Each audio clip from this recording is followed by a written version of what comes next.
23واں پارہ ہے سورہ یاسین آیت نمبر 77۔ اعوذ باللہ من الشیطان الرجیم، بسم اللہ الرحمن الرحیم۔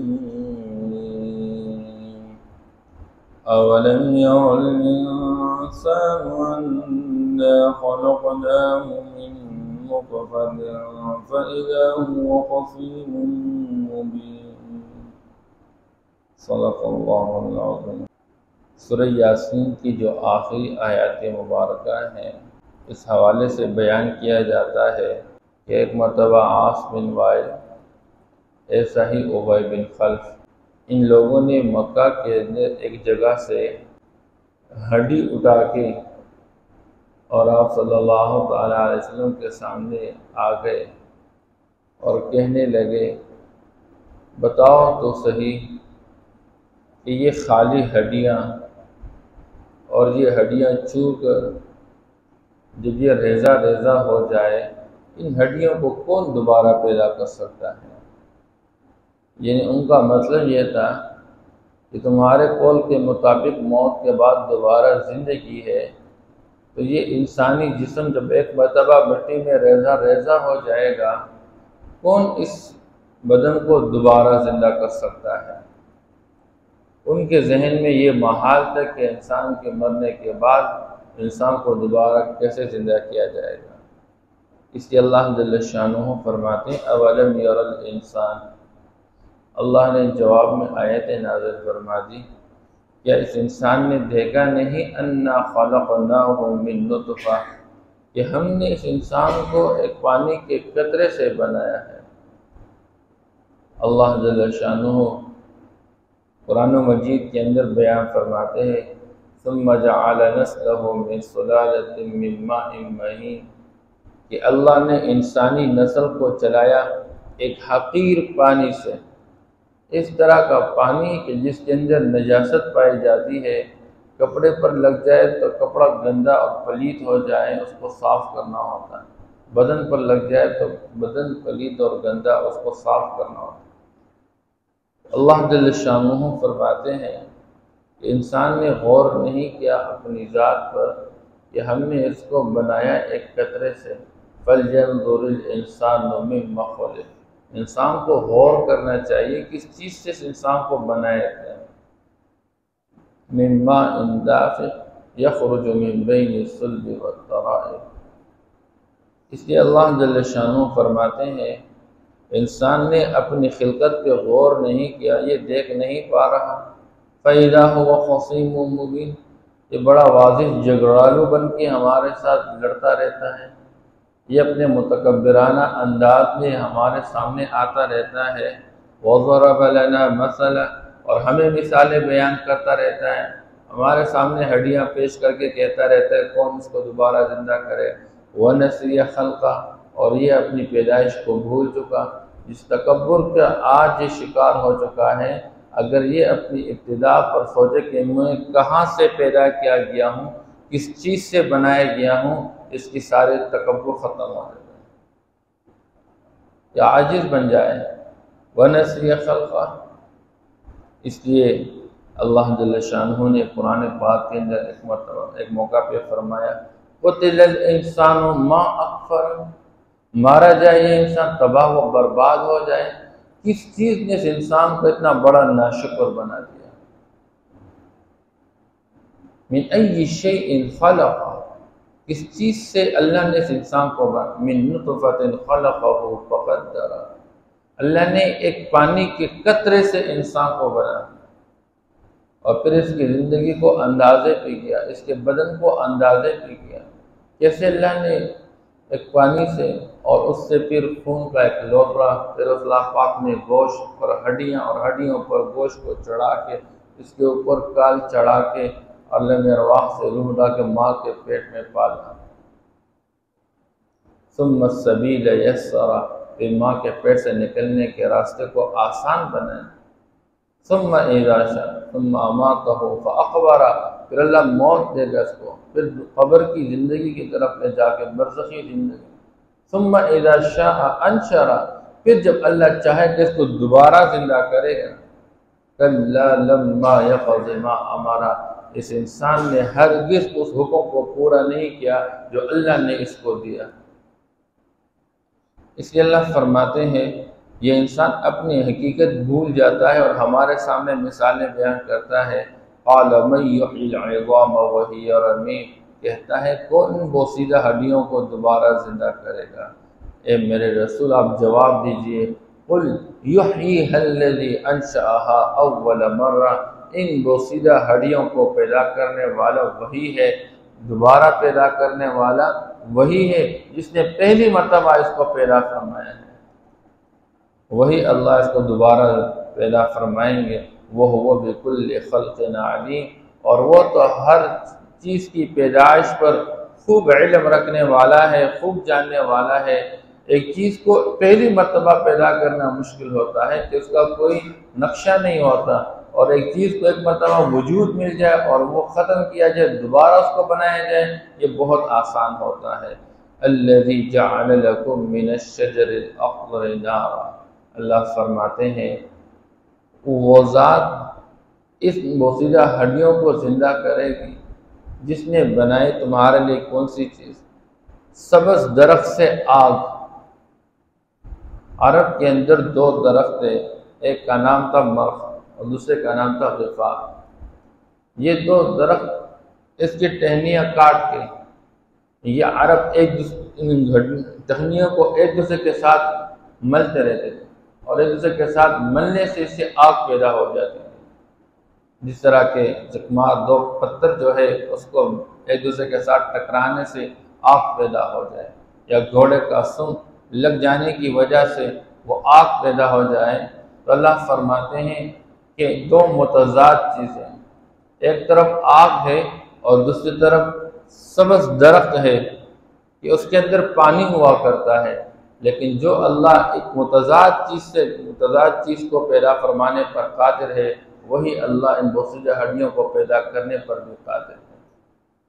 اس سے اللہ فرماتے ہیں الذی جعل لکم من الشجر الاخضر نارا فاذا انتم منہ توقدون، وہ ذات جس نے تمہارے لیے سبز درخت سے آگ پیدا فرما دی، فاذا انتم منہ توقدون، پس تم اس سے سلگاتے رہتے ہو۔ اولیس الذی خلق السماوات والارض، اے انسان تو غور فکر نہیں کر رہا، کیا وہ ذات جس نے اتنے بڑے آسمانوں کو پیدا فرمایا اور زمینوں کو پیدا فرمایا، کیا وہ قدرت رکھنے والی نہیں ہے؟ علی ان یخلق مثلہم، کہ وہ ان جیسے لوگوں کو پیدا فرما دے؟ بلا، کیوں نہیں، وہ خوب قدرت رکھنے والا ہے۔ وہو الخلاق العلیم، اور اللہ خوب بہت بڑا پیدا کرنے والا ہے اور وہ خوب علم رکھنے والا ہے۔ انما امرہ اذا اراد شیئا، اللہ جل شانہ کی قدرت کا حال تو یہ ہے کہ جب وہ حکم کرنا چاہے اس کا حکم کیا ہوتا ہے؟ انما امرہ اذا اراد شیئا، جب کسی چیز کو وجود دینا چاہے اللہ فرماتے ہیں ان یقول لہ کن، بس اللہ کن ہی، اور فرماتے ہیں فیکون، تو وہ ہو ہی جاتا ہے، یعنی وہ چیز کو وجود مل جاتی ہے۔ فسبحان الذی بیدہ ملکوت کل شیء، بس پاک ہے وہ ذات بیدہ ملکوت کل شیء، کہ جس کے قبضے میں ہر چیز کا مکمل طور پر اختیار ہے۔ انسان کے پاس عارضی طور پر ایک اختیار ہوتا ہے، مکمل اختیار تو ہر چیز کے بارے میں اللہ کے پاس ہے۔ انسان کے پاس ملکیت ہوتی ہے عارضی طور پر، اور اللہ کے پاس مکمل ملکیت ہوتی ہے۔ انسان کی حکومت عارضی ہوتی ہے اور اللہ کی حکومت مکمل طور پر ہمیشگی کے ساتھ ہوتی ہے۔ اس اللہ فرماتے ہیں اس کائنات کے نظام میں ہر چیز پر مکمل اختیار رکھنے والی ذات وہ اللہ ہے۔ تو جو ذات اس کائنات کی ہر چیز پر مکمل اختیار رکھنے والی ہے وہ ہر عیب سے پاک ہے۔ اللہ کو عاجز نہ بناؤ، اللہ عجز سے پاک ہے۔ اللہ کے لیے ہر چیز کو پیدا فرمانا اور ایک مرتبہ پیدا فرمانے کے بعد دوبارہ پیدا کرنا اس کے لیے بہت آسان ہے، وہ پاک ہے ہر عیب سے۔ وَإِلَيْهِ تُرْجَعُونَ، اور یاد رکھو تم سارے کے سارے اسی اللہ کی طرف لوٹائے جاؤ گے۔ یہی ایک نقطہ قرآن پیش کرتا ہے، انسان کے دل و دماغ میں یہ بیٹھ جائے کہ میں نے اللہ کی طرف واپس لوٹنا ہے، اس کی زندگی کا رخ خود بخود ٹھیک ہو جائے گا۔ لیکن جب انسان آخرت کا تصور بھول جاتا ہے تو یہ اپنی قوت اور طاقت کے نشے میں آ کے اپنے متکبرانہ انداز میں دنیا والوں کے سامنے لڑتا جھگڑتا رہتا ہے، ہر جائز اور ناجائز پر حملہ کرتا رہتا ہے، اور انسان کی زندگی کا رخ جو ہے وہ تباہی و بربادی کی طرف چلا جاتا ہے۔ انجام کار اپنے آپ کو بھی تباہ و برباد کر دیتا ہے، اوروں کی بھی تباہی کا ذریعہ بن جاتا ہے۔ اس لیے انسان اپنی ذات میں کوشش کر لے کہ محنت کر لے، اور محنت کے لیے سب سے بڑھ کر چیز وہ آخرت کا تصور ہے۔ صبح شام یہ سوچنا کہ میں نے مرنا ہے اور خالی ہاتھ اس دنیا سے جانا ہے، صرف اپنے کردار کو ساتھ لے کر جانا ہے، اور کل قیامت کے دن اللہ کے سامنے میری پیشی ہے، مجھ سے میرا رب پوچھے گا میری زندگی کے بارے میں کہ کس چیز میں تو نے اپنی زندگی کے قیمتی لمحات لگا دیے، میری جوانی کے بارے میں مجھ سے پوچھے گا کہ تو نے جوانی کس چیز میں گزاری تھی، میرے مال کے بارے میں پوچھا جائے گا کس طرح تو نے کمایا تھا اور کیسے تم نے خرچ کیا تھا، اور علم کے بارے میں پوچھا جائے گا تو نے اپنے علم پر کتنا عمل کیا ہوا تھا۔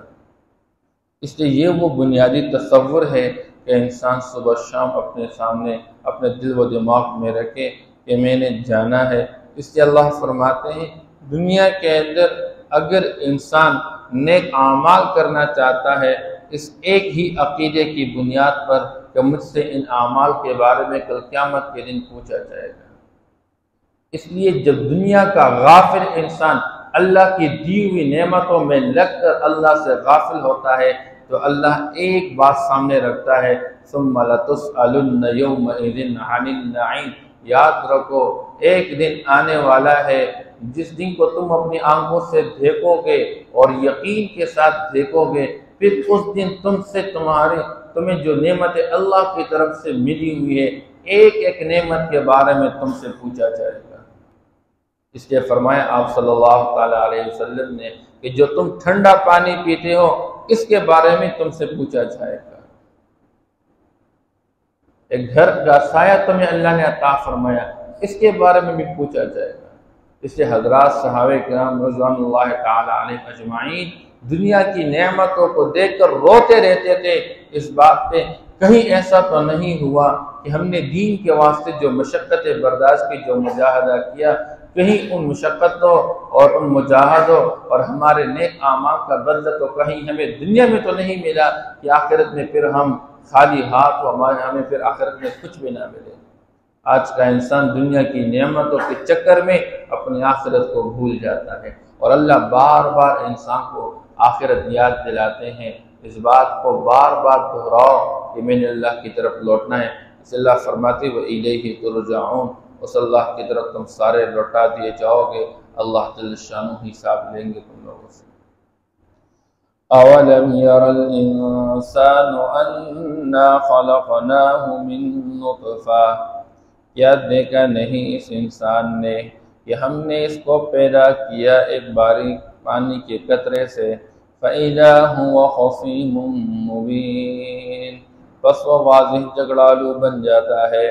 وَضَرَبَ لَنَا مَثَلًا وَنَسِيَ خَلْقَهُ، اور ہمارے سامنے مثالیں بیان کرتا ہے حالانکہ اپنی پیدائش کو بھول جاتا ہے۔ قَالَ مَن يُحْيِي الْعِظَامَ، کہتا ہے کون ان ہڈیوں کو زندہ کرے گا، وہی رمیم، اس حال میں کہ وہ بوسیدہ ہو چکی ہو۔ قل کہہ دیجئے یحییھا الذی انشأھا اول مرہ، یہ زندہ کرے گا ان بوسیدہ ہڈیوں کو وہ جس نے ان ہڈیوں کو پہلی مرتبہ پیدا کیا۔ وہو بکل خلق علیم، اور وہ ہر پیدائش کے بارے میں خوب علم رکھنے والا ہے۔ الذی جعل لکم من الشجر الاخضر نارا، وہ جس نے تمہارے لیے سبز درخت سے آگ پیدا کی، فَإِذَا أَنْتُم مِّنْهُ تُوقِدُونَ، بس تم اس آگ میں سے سلگاتے رہتے ہو۔ اولیس الذی خلق السماوات والارض بقادر، کیا نہیں ہے وہ ذات جس نے آسمانوں اور زمینوں کو پیدا کیا، قدرت رکھنے والا، علی ان یخلق مثلہم، اس بات پہ کہ وہ ان جیسے پیدا فرما دے، بلا کیوں نہیں، وہو الخلاق العلیم، وہ بہت بڑا پیدا کرنے والا اور خوب جاننے والا ہے۔ انما امرہ اذا اراد شیئا ان یقول، یقیناً اس کا حکم جب وہ کسی چیز کا ارادہ کر لیتا ہے، ان یقول لہ کن، کہ وہ اس سے کہہ دے کن تو ہو جا، فیکون تو وہ ہو جاتا ہے۔ فسبحان الذی بیدہ ملکوت کل شیء، بس پاک ہے وہ ذات جس کے قبضے میں ہر چیز کا مکمل اختیار اور حکومت ہے۔ وَإِلَيْهِ تُرْجَعُونَ، اور خاص اسی کی طرف تم سارے کے سارے لوٹائے جاؤ گے۔ صدق اللہ۔